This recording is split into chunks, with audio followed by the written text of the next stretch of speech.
ये कहानी एक ऐसी अमीर लड़की की है जिसने अपने पैरों को कभी भी जमीन पर ही नहीं रखा और उसका एक सपना भी है कि वो एक राजकुमार से शादी करेगी। लेकिन उस बेचारी के साथ सब कुछ उल्टा ही हो जाता है। उसकी शादी राजकुमार के साथ होने के बजाय एक काफ़ी गरीब लड़के से हो जाती है। तो अब आगे उसकी ज़िंदगी में क्या क्या होता है, तो चलिए जानते हैं आज की मूवी में। तो कहानी की शुरुआत में हमें करीन ओरियामा नाम की एक लड़की को दिखाया जाता है जो कि एक बिलियनर की बेटी होती है। उसके पास सब कुछ होता है जो कि हमारे अंबानी जी के पास है। करीन को बचपन से ही काफ़ी लाड प्यार से पाला गया था और आज वो 16 साल की भी हो चुकी है। उसका बचपन से ही एक सपना है कि उसकी शादी एक राजकुमार से होगी जो उसे घोड़े पर बिठाकर अपने साथ लेकर जाएगा। करीन को उसके घर की मेड्स उठाती है और नहला धुलाकर उसे स्कूल के लिए तैयार किया जाता है और इसी दौरान करीन नींद में ही होती है। उसे कुछ भी पता नहीं होता कि उसके साथ हो क्या रहा है। आज उसका बर्थडे है तो अमीर लोगों ने उसके लिए ढेर सारी विशेस भेजी थी जिन्हें पढ़ते पढ़ते वो अपने स्कूल तक आ जाती है। स्कूल में हम उसके एक फ्रेंड को देखते हैं जो कि उसी की तरह काफ़ी अमीर है। उसका नाम युसुजू है जो करीन को मन ही मन पसंद भी करता था, पर करीन उसे सिर्फ एक अच्छा फ्रेंड मानती थी। स्कूल में हम देख पाते हैं कि स्कूल की सारी लड़कियां पागलों की तरह चिल्लाई जा रही थी क्योंकि स्कूल में आज एक न्यू स्टूडेंट की एंट्री हुई है जो कि काफ़ी ज़्यादा हैंडसम है। इसका नाम सुरुगी है और बाकी लड़कियों की तरह करीन भी उसे देखने लग जाती है। वो उसे इतना ज़्यादा पसंद आ चुका था कि वो मैदान के बीच में ही चली जाती है, जिसके चलते उसे एक बॉल भी लग जाती है। लेकिन इससे पहले कि वो नीचे गिरती, सुरुगी वहाँ आकर उसे पकड़ लेता है और कुछ इस तरह से इन दोनों की पहली मुलाकात होती है। अब रात में करीन का बर्थडे सेलिब्रेट किया जाता है और उसके फादर उसे एक वेडिंग ड्रेस गिफ्ट करते हैं। वो कहते हैं कि मैंने तुम्हारे लिए एक लड़का भी पसंद कर लिया है और तुम दोनों की शादी कल ही होगी। जिसे सुनकर करीन को काफ़ी ज़्यादा गुस्सा आ जाता है और वो सारे सामान को इधर उधर फेंकने लगती है। लेकिन जब उसे बताया जाता है कि उसकी शादी सुरुगी से होने वाली है तो वो काफ़ी ज़्यादा खुश हो जाती है और शर्माते हुए अपने रूम में चली जाती है। अब अगले दिन इन दोनों की शादी हो जाती है, लेकिन ये दोनों एक दूसरे से वादा लेते हैं कि दोनों इस बारे में किसी को भी नहीं बताएंगे कि इन दोनों की शादी हो चुकी है।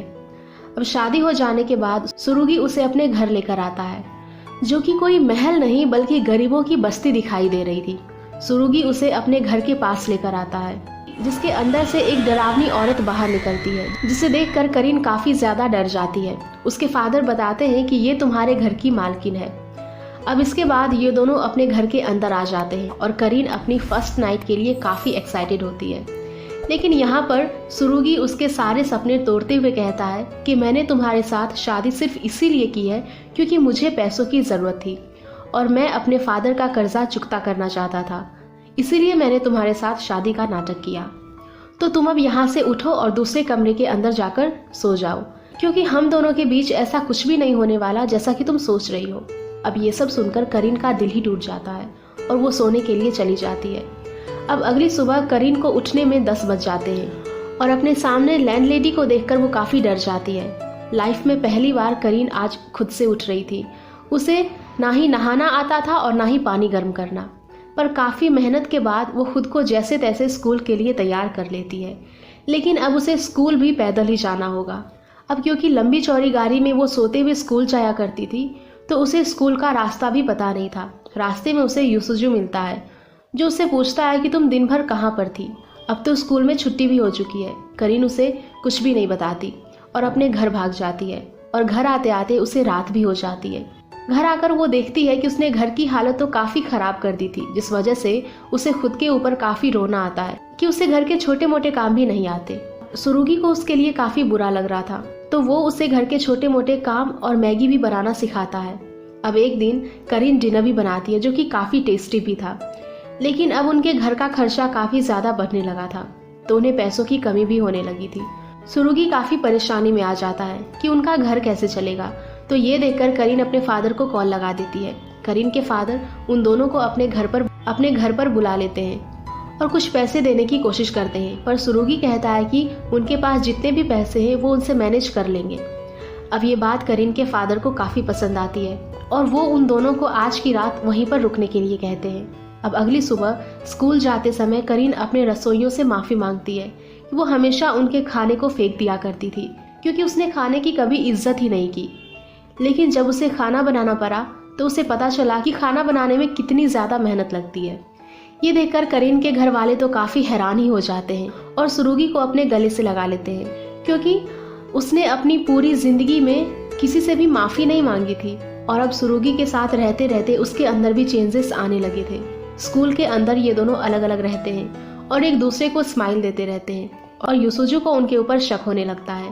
क्लास के अंदर काफ़ी सारी लड़कियां सुरुगी के बगल में बैठ जाती है, जिसे देखकर करीन काफ़ी जेलस हो रही थी, तो वो उन सबको वहाँ से उठ जाने के लिए कहती है और फिर बैठ भी जाती है।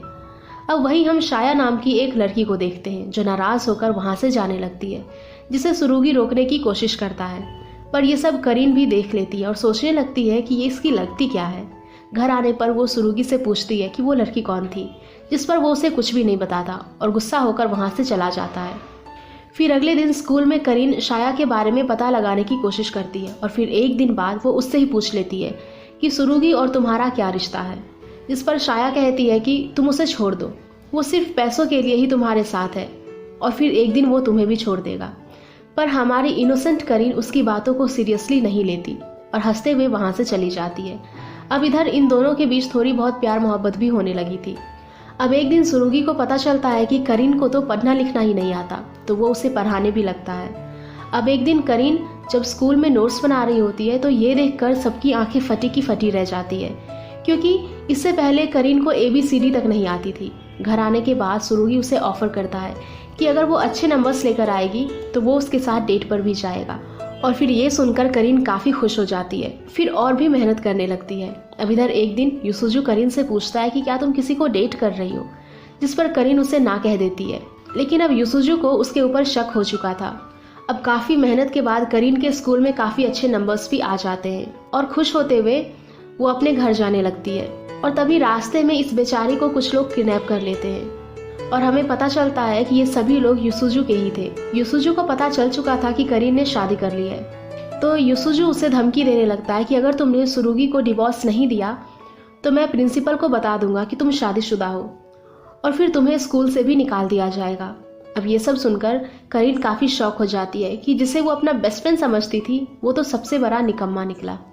वो सुरुगी को कॉल करके बताती है कि मैं मुसीबत में हूँ, तो सुरुगी जल्दी से वहाँ पहुँच जाता है, लेकिन यूसुजू उसे किडनैप कर लेता है और कहता है कि मुझे पता है कि तुमने करीन से शादी सिर्फ पैसों के लिए ही की है, तो तुम उसे डिवोर्स दे दो, क्योंकि मैं उसे बहुत ही प्यार करता हूँ और मैं उसे तुमसे भी ज़्यादा खुश रखूँगा। अब क्योंकि सुरुगी को भी करीन से प्यार होने लगा था, तो वो उसे उसके फादर के घर भेज देता है और कहता है कि कल हम डेट पर ज़रूर जाएंगे। फिर अगले दिन वो दोनों डेट पर जाते हैं। दोनों साथ में काफ़ी घूमते फिरते हैं और काफ़ी सारा एंजॉय भी करते हैं। अब पूरा एक दिन अच्छे से बीतने के बाद सुरुगी करीन से कहता है कि वो उसे डिवोर्स देने वाला है, जिस बात को सुनकर वो काफ़ी ज़्यादा दुखी हो जाती है और रोते हुए अपने घर चली जाती है। उसकी फैमिली को काफ़ी टेंशन आ जाता है कि सुरुगी ने ऐसा क्यों किया। अब इधर सुरुगी को भी उसके घर वालों से काफ़ी डांट पड़ती है। इधर यूसुजू करीन के पास आता है, उसे अपने साथ लेकर डांस करने लगता है। करीन का सपना था कि एक राजकुमार आएगा, उसके साथ डांस करेगा और अपने साथ लेकर जाएगा, तो यूसुजू भी उसके साथ वैसा ही टाइम स्पेंड करता है जैसा कि करीन पहले से ही करना चाहती थी। इधर सुरुगी के पास उसके डिवोर्स पेपर भी आ जाते हैं और वहीं उसे करीन की एक बुक भी मिलती है जो कि प्रिंसेस की थी, जिसे देखकर वो समझ जाता है कि आखिर करीन बचपन से ही क्या चाहती थी। तो वो जल्दी से भागता है और यूसुजू के पास आकर कहता है कि वो करीन से दूर रहे, जिस पर यूसुजू उसे बताता है कि करीन ने मेरे प्रपोजल को रिजेक्ट कर दिया है, वो तुमसे ही प्यार करती है। फिर वो जल्दी से वहाँ से निकलकर करीन के पास आता है और वो उसे प्रपोज कर वो दोनों किस करते हैं। अब हमें 5 साल बाद का सीन दिखाया जाता है जहाँ पर इन दोनों की शादी हो रही थी और इस बार शादी में सभी लोगों को इनवाइट भी किया जाता है। एंड इसी के साथ ये मूवी यहीं पर ख़त्म हो जाती है।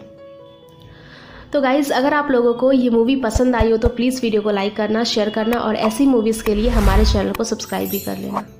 Thank you.